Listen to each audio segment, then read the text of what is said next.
Hello 10th class बच्चों, कैसे हैं आप? पढ़ाई अच्छी चल रही है?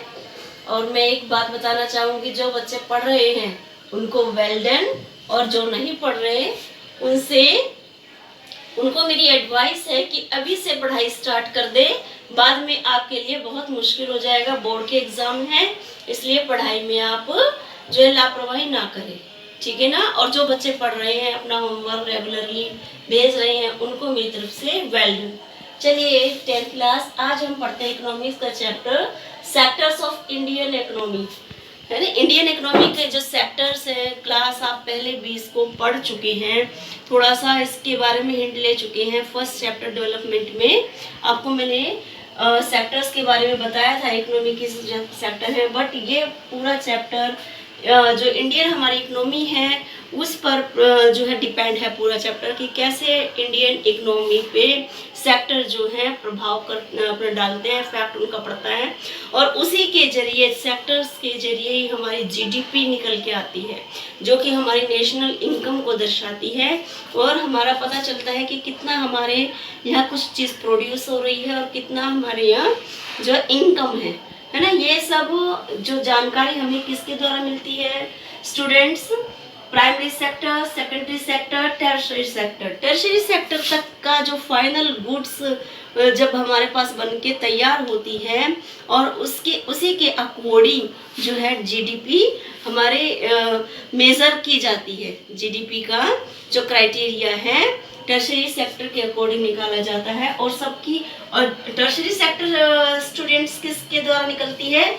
इन दोनों की हेल्प के द्वारा, प्राइमरी सेक्टर और सेकेंडरी सेक्टर की हेल्प के से ही हमारी टर्शियरी सेक्टर निकल के आता है ना। जब हमारे पहले बात तो प्रोड्यूस होगा, है ना, कुछ भी जो रोड मटेरियल प्राप्त होगा प्राइमरी सेक्टर के द्वारा नेचुरल एक्टिविटीज से, सेकेंडरी में जब मैन्युफैक्चर होगा कोई भी प्रोडक्शन, और फिर टर्शियरी में फाइनल वो गुड्स बन के तैयार हो जाएगी और जो है उसकी सेल होगी, उसी के द्वारा हमारी जीडीपी निकल के आएगी। इंडियन इकोनॉमी समझ में आएगी कितनी स्ट्रॉन्ग है और क्या पोजीशन है इकोनॉमी की।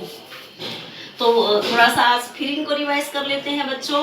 आपने पहले भी पढ़ा है, इसमें आप रिवाइज करेंगे इसको तो और अच्छा आपका स्ट्रॉन्ग हो जाएंगे सेक्टर के इंफॉर्मेशंस, ठीक है। Classification of Indian economy, primary sector, when we produce goods by exploiting natural resources, it is a primary sector activity. Primary sector activities such as agriculture, dairy farming, fishing, etc. Means nature के exploit से, nature के द्वारा बारिश, पानी, धूप के द्वारा soil में ग्रो करके जो हमारे पास प्रोडक्ट तैयार होता है, मतलब उस एग्रीकल्चर के रूप में, प्लांटेशन के रूप में हमारे पास जो रॉ मटेरियल मिलता है हमें, है ना, नेचर के द्वारा, उसको बोलते हैं प्राइमरी सेक्टर, जो हमें नेचर से प्राप्त होता है।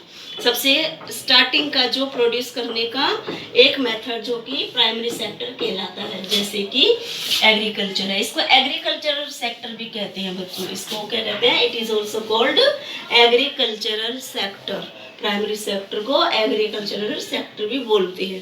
तो इसमें काम आता है डेयरी फार्मिंग, मीन्स जो प्रोड्यूस मिल्क प्रोड्यूस किया जाता है एनिमल से, ये भी प्राइमरी सेक्टर में आता है। फिशिंग, ये भी हमें नेचर से ही मिलती है ना, सी से, रिवर से, किसी बड़ी रिवर से निकाली जाती है, तो ये भी हमारा प्राइमरी सेक्टर में आता है। तो नेचर के द्वारा प्राप्त कोई भी ऐसा नेचुरल रिसोर्सेज जो कि हमें यूज होता है रॉ मटेरियल के रूप में, उसको प्राइमरी सेक्टर में लिया जाता है। ऑलराइट, समझ गए बच्चों। अब नेक्स्ट देखिए secondary sector. In this natural products are changed into other forms through manufacturing, for example cotton cloth and sugar, ठीक है। अब इसमें देखेंगे कोई भी ऐसा प्रोडक्ट, ऐसा नेचुरल प्रोडक्ट जो तैयार होता है फैक्ट्रीज वगैरह मैन्युफैक्चरिंग के द्वारा, है ना, इसको बोलते हैं सेकेंडरी सेक्टर। सेकेंडरी सेक्टर को स्टूडेंट इंडस्ट्रियल सेक्टर भी कहते हैं। It is called industrial sector, बी बोलते हैं, बिकॉज इंडस्ट्री में जाके जब कोई प्रोडक्ट तैयार होता है किसकी सहायता से, प्राइमरी सेक्टर की सहायता से। जब हमारे पास रॉ मटेरियल आता है प्राइमरी सेक्टर से, उससे जब कोई हमारा जो जरूरत की नीड की कोई वस्तु है वो तैयार होती है तो सेकेंडरी सेक्टर में आता है। For example cotton cloth, cotton हमारे पास एग्रीकल्चर से प्राप्त होती है और जब उसको यूज करना है कॉटन को तो फैक्ट्रीज में कॉटन के क्लोथ्स बनाए जाते हैं, है ना। तो वो हमारा जो है इंडस्ट्रियल सेक्टर हो गया, सेकेंडरी सेक्टर हो गया।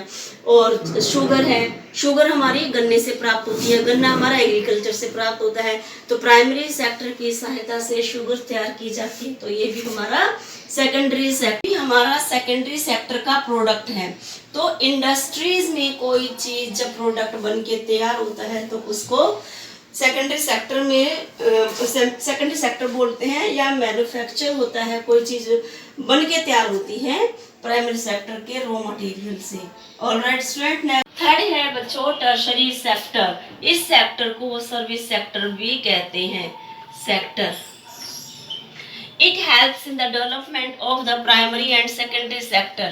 It generates services rather than goods as such transport, storage, communication, banking, trade etc. तो बच्चों ये सेक्टर जो होता है एक सर्विस सेक्टर होता है, इसके द्वारा हमें सर्विसेज प्राप्त होती हैं। मीन्स इसके द्वारा हम अपना जो है शरीर की मेहनत लगाते हैं, ना कि इसमें कोई चीज ग्रो होती है या कोई चीज फैक्ट्री में बनती है। प्राइमरी सेक्टर और सेकंड सेक्टर को ये इम्प्रूव करती है। जब कोई प्रोडक्ट बन के तैयार हो जाता है तो सिर्फ उसकी बिक्री बाकी रह जाती है, जिसके कि ट्रांसपोर्टेशन के द्वारा ये सर्विसेज मिलती हैं।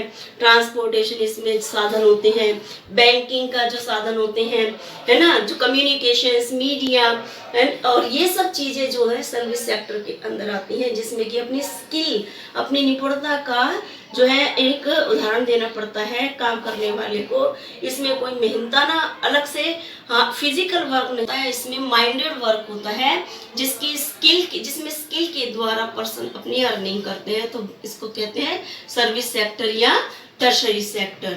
ऑलराइट स्टूडेंट, आज आपको ये अच्छे से समझ में आ गए होंगे पूरे डिटेल से बच्चों। और इन्हीं तीनों सेक्टर का जो है हमारी जीडीपी में किस तरह से योगदान है और किस तरह से जीडीपी निकाली जाती है, ये हम पढ़ेंगे नेक्स्ट टॉपिक में।